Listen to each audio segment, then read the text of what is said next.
Assalamualaikum warahmatullahi wabarakatuh. A'udzu billahi minasyaitonir rajim. Bismillahirrahmanirrahim. Ila hadratin Nabil Mustafa Sayyidina wa Maulana Muhammadin wa ala alihi washabihi wa azwajihi wa dzurriyyatihi musallin fadila sahabu Habib Muhammad al-Wajid. Al-Fatiha. A'udzu billahi minasyaitonir rajim. Bismillahirrahmanirrahim. Alhamdulillahirabbil alamin. Ar-Rahmanir Rahim. Maliki yaumiddin. Iyyaka na'budu wa iyyaka nasta'in. Ihdinas siratal mustaqim. Siratal ladzina an'amta 'alaihim ghairil maghdubi 'alaihim waladdallin. Amin. Bismillahirrahmanirrahim. Alhamdulillahirabbil alamin. Wal 'aqibatu lil muttaqin wa la 'udwana illa 'alal zalimin. Asyhadu an la ilaha illallah wahdahu la syarika lah wa asyhadu anna sayyidana wa maulana Muhammadan abduhu wa rasuluhu la nabiyya ba'dah. Allahumma shalli wa sallim wa barik ala sayyidina Muhammad wa ala alihi wa sahbihi ajmain, amma ba'd. Faqala Allah ta'ala fil Qur'anil Karim, a'udzu billahi minasyaitonir rajim. Bismillahirrahmanirrahim. Innallaha wa malaikatahu yusholluna 'alan nabi ya ayyuhalladzina amanu shallu 'alaihi wa sallimu taslima. Hadratul muhtaramin, para alim ulama, para habaib, bil khusus Habib Soleh Al-Qutban, Habib Muhammad Al-Qutban, dan guru kita Mbah Yai Busroni ingkang daluh menika dereng saged hadir, tapi tidak mengurangi keberkahan kita. Insyaallah beliau selalu bersama dengan kita. Yang kami hormati juga Mbah Yai Nur Ali, Gus Ainun, dan para kiai-kiai sanesipun, para muridin dan muhibbin Habib Muhammad Lutfi bin Ali bin Hashim bin Yahya.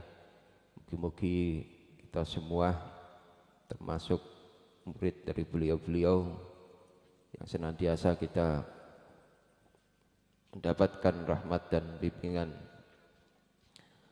dari Allah Subhanahu wa taala melalui para guru-guru kita. Allahumma amin. Bapak-bapak dan ibu-ibu yang kula hormati, pada kesempatan kali ini saya ingin melanjutkan pembahasan kitab Hidayatul Hidayah sesuai dengan amanah yang disampaikan kepada saya untuk membaca kitab ini. Niki bahasanipun nggih kitabe nggih lumayan kathah nggih. Boten usah mikir khatame kapan, mbuh tahun pinten lek khatam, sing penting diwaos mawon. Mergo isine nggih jero, atau nek mau bidayah niku nggih awak dhewe niku kaya di apa istilahnya ditampar Al Imam Al Ghazali nggih. Dikamplengi nek bahasane kan. Bismillahirrahmanirrahim. Qala musannifu hadzal kitab rahimahullah taala wa nafa'ana bihi wa bi ulumi fid dharaini amin. Bismillahirrahmanirrahim. Wa'lam lan ngertenono sapa sira annan nasa ing teman satuhune menungso fi talabil ilmi ing dalem golek ngilmu iku ala salasati ahwalin ing atase telu pira-pira tingkah. Imam Al-Ghazali dawuh bahwa ketahuilah sesungguhnya manusia di dalam mencari ilmu niku ada 3 model. Nah niki awak dhewe niki mangke model sing nomor pinten mangke dikoreksi piyambak-piyambak. Ada 3 model orang di dalam mencari ilmu. Yang model tersebut niku nggih ada yang baik, ada yang kemudian jelek juk dadi apik, terus kemudian ada yang elek sak teruse.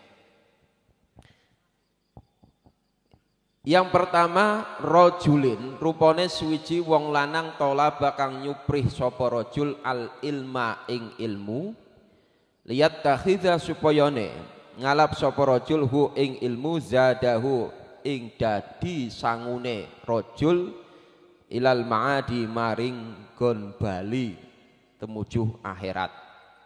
Yang pertama adalah orang yang mencari ilmu tujuane nopo? Tujuane iki golek sangu kanggo nang akhirat. Nah niki mudah-mudahan kita ini menjadi orang yang pertama niki.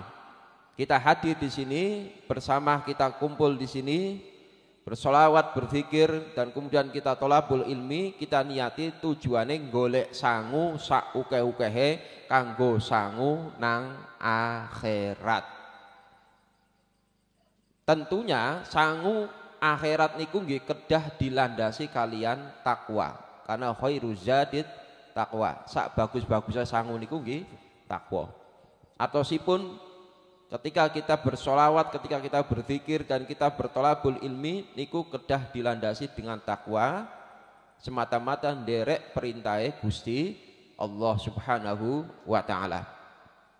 Walam yaksid lan ora nejo sapa rajul bihi kelawan tolabil ilmi illa wajhallahi kejaba ing zate Allah.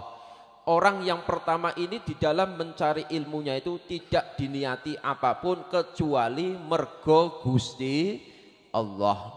Maka monggo ditoto niatnya sarang-sarang kita hadir di sini diniati untuk golek ridhone Gusti Allah Subhanahu wa taala. Boten golek napa-napa. Boten golek napa niki namine salak boten. Boten golek klengkeng, boten golek kopi boten. Boten golek ingkung boten. Tapi golek ridhone Gusti Allah Subhanahu wa taala. Waddarul akhirata lan golek kehidupan akhirat. Nah, ini kalau niat yang pertama ini semata-mata golek ridhone Gusti Allah lan golek ganjaran-ganjaran akhirat, fahadha minal faizina, mongko utawi ikilah wong iku minal faizina setengah saking pira-pira wong kang bejo. Orang yang niat mencari ilmunya semata-mata karena Allah dan dijadikan sebagai bekal untuk dirinya di akhirat nanti, dia tidak mengharapkan apapun, maka orang ini termasuk orang-orang yang bahagia. Mbuh bahagiane kaya ngopo, yang jelas yang namanya kebahagiaan itu tidak diukur dari materi. Mboten. Kebahagiaan niku nek dawuhe Imam Al-Ghazali dalam kitab lain, dalam kitab Kimya'us Sa'adah, niku setiap makhluk niku nggadahi kebahagiaan. Mulai dari bahaim atau bahimah, hewan ternak, kata Imam Al-Ghazali itu bahagia nek madang turu karo kawin. Niku kewan kaya kebo, sapi niku lek madang iku bahagia. Dikai panganan iku senenge pol. Dikai umben-umbenan senenge pol. Nek ana menungso kok madang ngombe kok seneng, iku berarti padha kaya hewan. Niki sing dawuh Imam Al-Ghazali nggih, panjenengan makanya dicek nang kitab Kimya'us Sa'adah niku. Nah, ada kebahagiaan yang kedua itu kebahagiaan hewan sabuk atau hewan buas. Hewan buas itu bahagia nek nalikane nyacati musuhe, mencelakakan musuhnya, bahkan sampai membunuh musuhnya, melukai musuhnya. Kados dene macan, serigala, singa niku nggih nek melukai musuhe niku senenge pol. Nek ana menungso kok seneng lukai, seneng menyakiti sesama, ini berarti padha kaya hewan buas. Ada kebahagiaan yang ketiga itu kebahagiaane setan. Setan niku seneng nek nalikane nggawe tipu daya, muslihat, sehingga menungso iku iso rusak. Iku setan iku senenge pol. Nah, makanya kebalikannya setan iku mboten seneng nek misalnya panjenengan hadir di sini. Panjenengan salat, panjenengan zikir, solawatan. Berarti nek sing ora seneng zikir, ora seneng solawatan berarti padha kaya setan. Nah, mergo setan iku mboten seneng nek menungso nglakoni barang apik. Sing disenengi setan iku nek menungso nglakoni barang elek. Nek ana menungso kok gaweane tukang kisruh, tukang melakukan tipu daya dan sebagainya, iki berarti padha kaya setan. Kemudian ada kebahagiaan yang keempat kata Imam Al-Ghazali, kebahagiaan keempat itu adalah kebahagiaannya para malaikat. Malaikat itu bahagia ketika musyahadatu rabbih, bisa musyahadah dengan Tuhannya. Kita ini bisa berinteraksi dengan Tuhan kita, dengan Allah Subhanahu wa taala, merasa nikmat kita berkomunikasi kelawan Allah lewat sholat kita, lewat zikir kita, lewat ibadah-ibadah kita yang lainnya, itu adalah hakikat kebahagiaan yang sesungguhnya. Nah niki Imam Al-Ghazali mengatakan bahwa kebahagiaan yang sesungguhnya itu nalikone awak dhewe iki saged ngrasake kehadirannya Allah di dalam diri kita. Lek hadir di tempat majelis zikir ya seneng, hadir di majelis sholawat seneng, hadir di majelis ilmu seneng, ngibadah sholat ya seneng, mboten kemrungsung, maka itu berarti kita mendapatkan kebahagiaan. Maka orang-orang yang ini adalah orang yang akan selamat dari siksane Gusti Allah, dan dia akan mendapatkan kebahagiaan yang banyak, kebaikan-kebaikan yang banyak. Kemudian Imam Nawawi,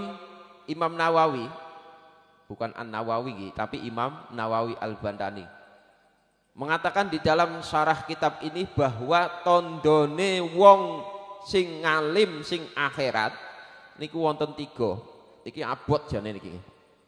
Wong ngalim, wong sing duweni ilmu, sing orientasinya akhirat itu ada 3 cirinya. Yang pertama ada mutala bidunya bil ilmi. Dia tidak pernah mencari dunia dengan perantara ilmunya, alias tidak ngedol ilmune. Dan nek golek ilmu ya wis diniati golek ilmu mawon, diniati golek ilmu, golek ridhone Gusti Allah.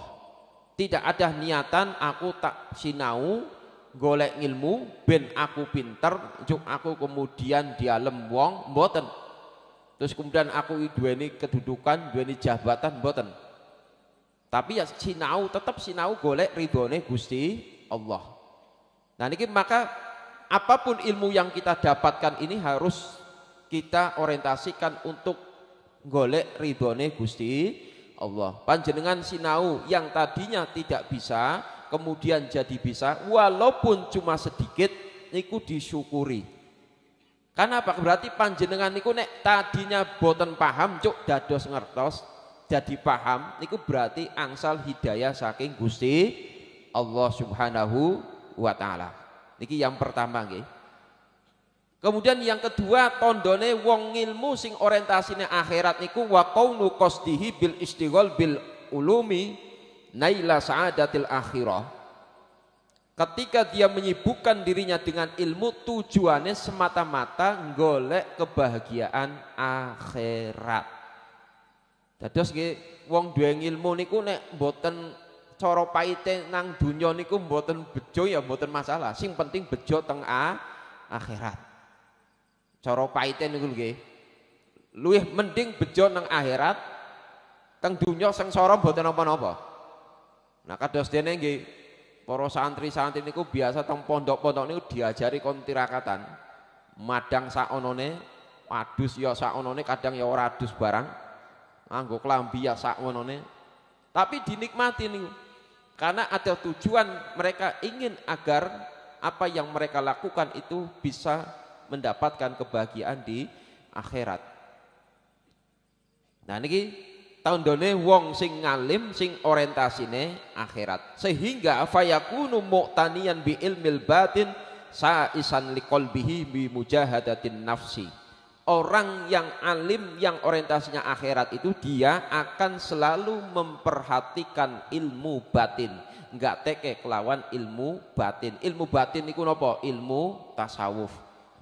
Ilmu tasawuf niku orang ini selalu berupaya untuk membersihkan hatinya dengan mujahadatun nafsi, merangi nafsu, mengendalikan nafsu.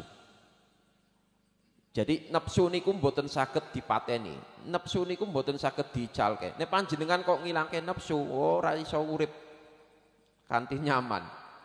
Nafsu niku yang akan melahirkan syahwat. Jadi syahwat itu adalah hasilnya dari nafsu. Syahwat makan. Nek jenengan kok dipateni syahwat makan, akhirnya ora gelem makan, ya iki angel. Atau syahwat nikah, aku ora bakalan nikah. Wah. Iki bakalan sengsara. Wong kadang pun nikah mawon niku tetep masih gadai syahwat nikah nggih. Napa malih sing dereng. Makanya yang belum niki segera disalurkan syahwatnya. di jalan yang benar. Jangan sampai kemudian di jalan yang salah. Syahwat tidur, nek dihilangke syahwat tidur itu juga marai uripe mboten penak. Nah, maka dari ini kemudian nafsu itu diperangi, itu dikendalikan ben boten liar. Kados dene hewan buas niku nek di tangannya pawang sing ahli niku nggih hewan buas bisa jadi jinak. Nah, maka kita mengendalikan nafsu niki dengan cara mujahadatun nafsi. Kados dene panjenengan hadir di majelis-majelis ini sebagai upaya untuk mujahadatun nafsi. Ben nafsune dadi alus, bisa menjadi nafsul mutmainnah, nafsu sing anteng, sing balik maring Gusti Allah Subhanahu wa taala. Kemudian wa qaunu timadihi fil ulumi ala tibai sahibis syariati fi af'alihi wa aqwalihi.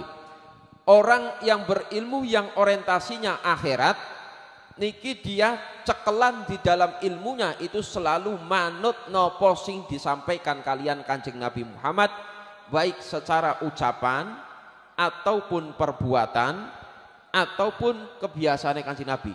Jadi yang menjadi rujukannya awak dhewe niku nggih Kanjeng Nabi Muhammad sallallahu alaihi wasallam. Gandeng awak dhewe niki mboten kepanggih langsung kalian Kanjeng Nabi. Nek para sahabat niku langsung nyekseni Kanjeng Nabi. Kados dene misalkan seperti Abu Hurairah. Abu Hurairah niku walaupun bersama Nabi itu cuma sebentar, tapi beliau mampu mengambil ilmu sing kathah saking Kanjeng Nabi Muhammad sehingga beliau itu terkenal sebagai rawi yang banyak meriwayatkan hadis. Nah, awak dhewe niki mboten saged kepanggih kalian Kanjeng Nabi, maka cara kita mengikuti apa yang dilakukan oleh Rasulullah adalah dengan membaca riwayat-riwayat hadis. Hadis itu juga melalui proses yang berkepanjangan. Mulai dari Kanjeng Nabi, kemudian sahabat itu juga disampaikan kepada tabi'in, lalu kepada tabi'in sampai terus tiba sampai tekan para ulama-ulama saat ini. Maka kita kemudian di dalam belajar itu pentingnya sanad itu agar kita ini bisa nyambung kalian Kanjeng Nabi Muhammad sallallahu alaihi wasallam. Atau sedene nggih nyuwun sewu misalkan panjenengan ngaos Sahih Al-Bukhari atau ngaos kitab niki Bidayatul Hidayah niku nek ditemoke niku saged kepanggih kalian Kanjeng Nabi Muhammad sallallahu alaihi wasallam.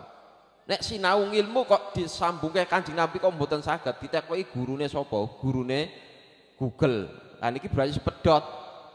Nah, akhirnya napa? Akhirnya ini kurang keberkahane. Walaupun dia itu misalkan dapat ilmu dari Google, dia jadi tahu, tapi taunya ini tidak menyebabkan kemudian atine ngerti kalian Gusti Allah mung sebatas akale mawon. Akhirnya nggih pinter tapi keblinger. Nah niki tondo-tondone wong sing ngalim, wong sing duweni ilmu, sing orientasine akhirat. Termasuk nggih awak dhewe niki nggih orang-orang yang selalu belajar dan belajar karena tidak ada hakikatnya orang pinter niku ndak ada. Kalau orang sudah mengaku dirinya pinter nggih berarti wong niku nggih bodoh. Kemudian wa alamatu adami talabid dunya bil ilmi, tondone wong kuwi orang gawe ngilmu sebagai lantaran golek dunya. Nah, iki cirine napa? Orang yang menggunakan ilmunya bukan untuk dunia itu cirinya yang pertama ayyakuna awwala amilin bil amri wa mujtanibil lin nahyi. Iki abot niki jane iki. Orang yang berilmu itu harus menjadi orang yang pertama kali melakukan perintah Gusti Allah. Dan orang yang pertama kali ngedowi larangane Gusti Allah. Nah ini ketika kita punya ilmu maka kita ini harus menjadi orang yang pertama kali untuk menjalankan perintah Allah lan ngedowi larangane Gusti Allah. Kados dene Kanjeng Nabi Muhammad iku nikone dawuh maring para sahabat. Nabi itu mengatakan sesuatu pasti sudah dilakukan oleh Rasulullah. Kanjeng Nabi memerintahkan niku pun dilampahi kalian Kanjeng Nabi. Kanjeng Nabi niku melarang ini dan itu niku sudah dijauhi oleh Kanjeng Nabi Muhammad sallallahu alaihi wasallam. Yang kedua wa iyyakuna mujtanibat tarofu mat'amin wa maskanin wa malbasin. Tondo wong golek ngilmu sing orientasine dudu dunya niku adalah meninggalkan atau menjauhi gemerlapnya penampilan, makanan, tempat tinggal dan sebagainya. Artosipun apa? Niki bukan berarti kok njuk ora oleh sugih mboten. Panjenengan angsal mawon sugih, malah niku nggih dianjurkan untuk kaya. Kalau kita kaya itu kita punya uang lebih, maka kita itu bisa beribadah yang tidak bisa dilakukan oleh orang fakir dan miskin. Orang kaya bisa berangkat haji, wong fakir miskin boten saged mangkat haji. Walaupun Allah bisa saja memberangkatkan orang miskin, tapi secara keumuman wong sing tindak haji niku berarti gadai arto. Nah, tetapi di sini orang yang kaya ini adalah orang-orang yang dia berzuhud dengan hartanya. Niki sing abot niki. Ada pernyataan bahwa zuhud niku nggih napa? Zuhud niki panjenengan niku ndemok bondo kelawan tangan, ora kelawan ati. Jadi silakan punya mobil monggo, punya rumah bagus nggih monggo. Tapi lek demok niku nggih nganggo tangan tok, orang nganggo ati. Paham mboten niki? Berarti atine awak dhewe niku mboten kepincut. Ibaratnya cara dene ngeten iki. Misalkan panjenengan gadah mobil, kok ngerti-ngerti mobilnya kok lecet rusak. Mergo ditabrak wong. Jenengan mboten nesu, biasa mawon. Mboten sampat-sampat, mboten muring-muring. Atine mboten berubah sama sekali, tetap nyaman. Niki berarti dia zuhud. Karena orang yang zuhud niku kedah siap kehilangan apa sing dimilikinya. Nah niki wong zuhud. Bukan berarti lalu zuhud niku kok memiskinkan diri, mboten. Misalnya ada orang tanya, kok jenengan kok mboten tumbas mobil ngopo ya? Aku zuhud, 4 dunia ora duit. Nah itu bukan zuhud. Wong zuhud itu kalau dia punya kemampuan, punya kelebihan, tapi dia bisa mengendalikan dirinya, hatinya bisa dikendalikan. Mana wonten pengendikan tentang kitab Kifayatul Adqiyah itu di sana dikatakan wala tadzunnanna anna Sulaimana laisa bizahidin bal huwa azhadun nasi. Jangan kau kira Nabi Sulaiman itu bukan orang yang zuhud. Nabi Sulaiman kaya. Wong sing paling sugih sak zaman niku adalah Nabi Sulaiman. Tapi Nabi Sulaiman niku wong sing paling zuhud mergo napa? Li'annahu yut'imul fuqara wal masakin bil at'imah alladzizah. Nabi Sulaiman itu paring makan kepada orang fakir miskin dengan makanan-makanan yang lezat, makanan sing nikmat. Sementara dirinya wayakulu bil arghifa ar-radhila. Dia hanya makan roti-roti yang biasa nih. Nah ini nek panjenengan ajeng tiru kaya Nabi Sulaiman, panjenengan tumbas ke tongseng, tumbas ke sate nang Pak Pongwi, terus dikekno karo tonggone, jenengan mung dahare kalian tempe terong mawon. Tapi orang mung sepisan, saben dino saged mboten niku. Nek saged iku berarti jenengan ampuh tenan niku, zuhud tenan. Ah niki. Nek mboten saged nggih ya diselang-seling ngono. Nek mboten saged ya paling ora seminggu pisan. Njajake tonggone, nraktir tonggone. Nek mboten saged nggih selapanan sepisan. Nah, ini untuk mempraktekkan bahwa kita ini bisa melepaskan ketergantungan diri kita ini dengan harta yang kita miliki. Wa ayyakuna mun'azilan munqabidan an mukhalatati sultan illa linusin lahu aw liraddi madzalim ila arbabiha aw lisyafa'a fi mardhatillahi ta'ala.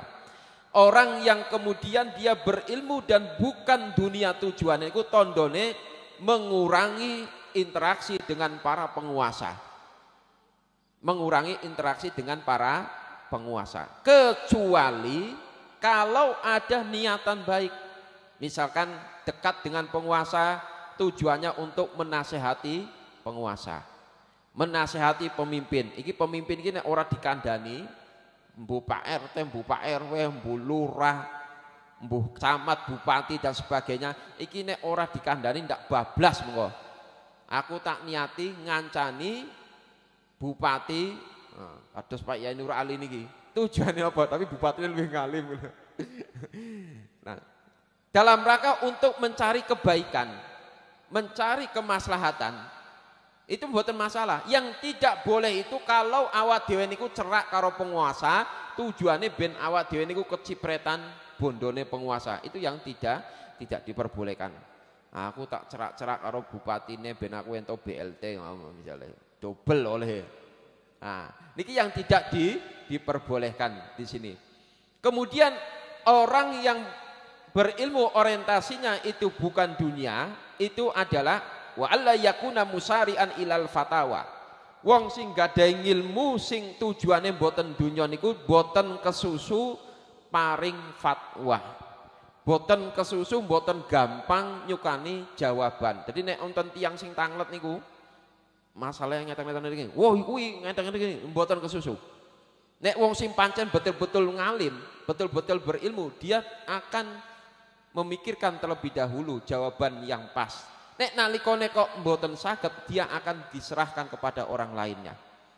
Jadi jangan sampai kemudian dumeh karena gengsi, terus kemudian jawab padahal jawabannya iki mboten pas, mboten keliru, apa mboten bener. Seperti yang diceritakan di sini kaiyadula alaman huwa a'lamu minhu. Nah, seperti misalkan awak dhewe niku ditangleti. Oh, aku ora patya paham masalah iki. Kae si A wae sing luwih ngalim saka aku. Jal teko karo si A. Niki yang dilakukan oleh para sahabat zaman dulu. Ada sebuah cerita di sini riwayat. Jadi Syureh bin Hani ini berkata, saya mendatangi Aisyah. Saya bertanya kepada Aisyah tentang bagaimana cara membasuh khuf. Khuf itu sepatu ya. Ketika berwudu itu kan mujah namanya. Khuf itu enggak perlu dilepas sepatunya, cukup diusap saja. Ini dalam fikih itu sebagai bentuk rukhsah.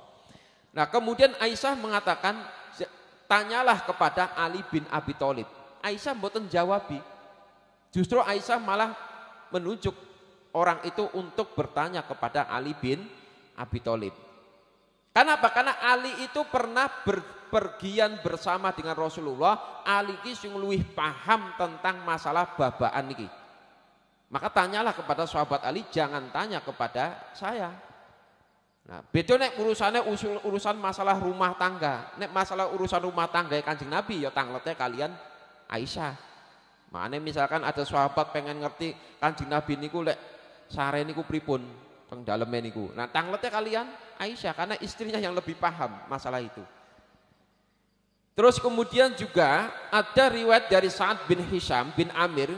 Dia mendatangi Ibnu Abbas bertanya tentang witirnya Rasulullah. Nah, kemudian tidak dijawab oleh Ibnu Abbas, ini bukan dijawab, tapi justru malah beliau berkata, mau enggak saya tunjukkan kepada orang yang lebih paham tentang witirnya Rasulullah. Nah, terus dijawab siapa? Aisyah. Nah, malah Ibnu Abbas mengarahkan, tanya saja sama Aisyah yang lebih paham. Bahkan di sini juga ada riwayat yang lain. Iki oper-operan iki. Jadi Imran bin Hatton itu berkata, saya bertanya kepada Aisyah tentang hukumnya harir. Harir itu sutra. Terus kemudian Aisyah berkata, coba tanyakan ke Ibnu Abbas. Dia yang lebih tahu. Nah, datang ke Ibnu Abbas. Sama Ibnu Abbas diarahkan lagi, coba tanya kepada Ibnu Umar. Tanya, dia lebih paham daripada saya. Nah, terus kemudian sampai di Ibnu Umar bilang lagi, saya ini dikasih tahu sama Abu Hafs, yaitu Umar bin Khattab, bahwa Rasulullah berkata, orang yang memakai sutra di dunia itu adalah orang yang tidak ada bagian di akhirat nanti. Alias memakai sutra di dunia itu dilarang. Ini sutra-sutra kain, nggih, sana sutra sing niku, sing merek niku. Maksud sutra kain itu kan tidak boleh dipakai untuk laki-laki niki.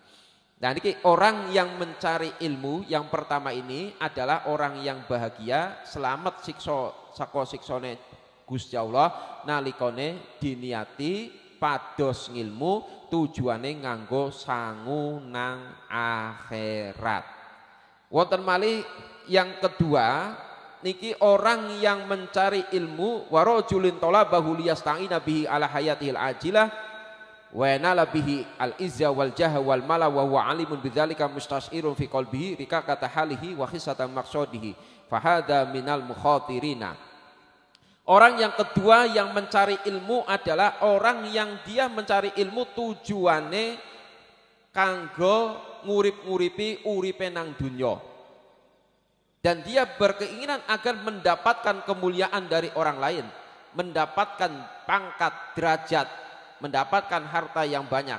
Dheweke ngerti nek kuwi kok ora oleh, tapi dilakoni.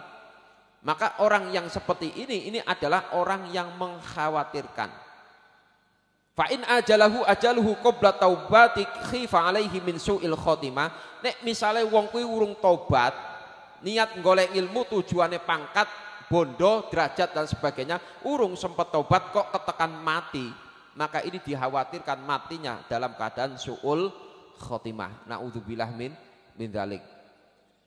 Wa baqiya amruhu fi khotoril masyiati. Nanti Allah yang menentukan nasibnya dia di akhirat.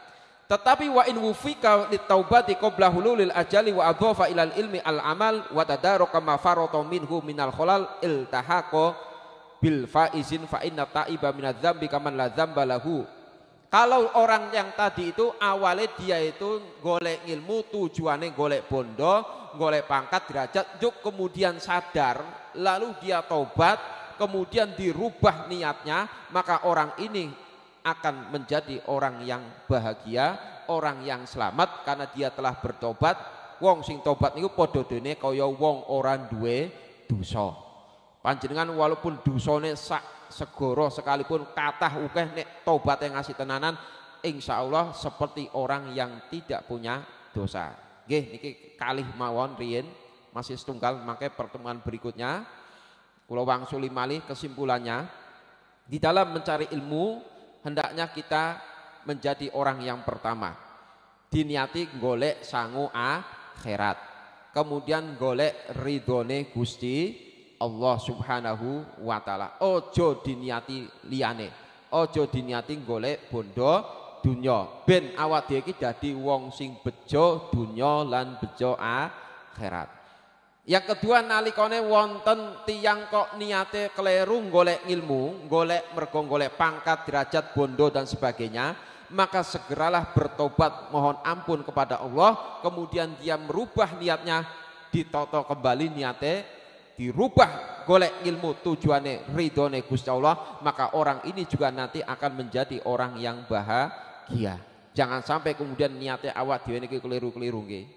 Jadi monggo diniati sarang-sarang niki nggih masalah niat niku nggih jen gampang-gampang tapi abot tenan.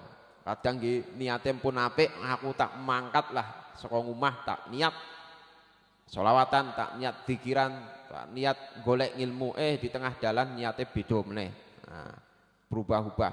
Maka harus dimantapkan niat ini betul-betul nek nalikane awak dhewe mengalami perubahan niat segera kemudian ditoto kembali niate. Nggih, ngoten mawon, mudah-mudahan saged manfaati dan mudah-mudahan kita semua selalu diberikan keberkahan oleh Allah Subhanahu wa taala. Mudah-mudahan kita semua dijadikan sebagai orang-orang yang selalu faizin, orang-orang yang bahagia, selamat dari siksanya Allah Subhanahu wa taala. Kita gunakan ilmu kita, pengetahuan kita untuk semata-mata mencari ridhone Gusti Allah. Allahumma amin. Kirang langkungipun nyuwun ngapunten. Akhirul kalam, ihdinas siratal mustaqim, billahi wa taufiq. Wassalamualaikum warahmatullahi wabarakatuh.